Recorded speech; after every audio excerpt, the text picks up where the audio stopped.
I would be careful about overindulgence or perhaps any sort of confusion, illusion that might be presented to you, perhaps in the form of a relationship, feelings, maybe a romance that is too good to be true. We have like the Knight of Cups energy, Seven of Cups, and with the Ace of Swords in reverse, it feels like this could be a lie, like an intentional sort of falsehood, or again, some kind of illusion, some kind of mask that is being worn, something that seems to be one way, but in fact is another way.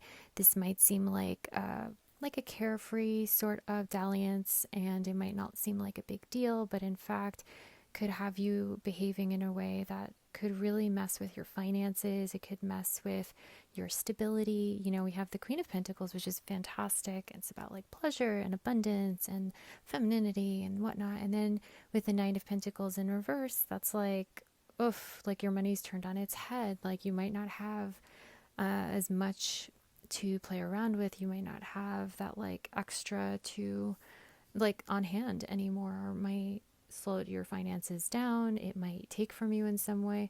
So I'd be very cautious about any offers, any sort of involvement you might have with this, maybe a younger person, maybe an immature person, or perhaps just an energy that is like more playful and carefree and not serious.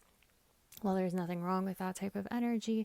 If it's kind of like you might have way more to lose by this sort of involvement, this interaction, than the other person does. You know, we have like a knight and then a queen. So for them, it might be no big deal and like might not affect them too badly. But for you, this might have a much larger, more significant sort of like, what's the term? Repercussions. Like there might be more serious consequences for you. So I'd be very just vet everyone, vet every option, you know, whatever's offered to you. You don't necessarily have to say yes to it.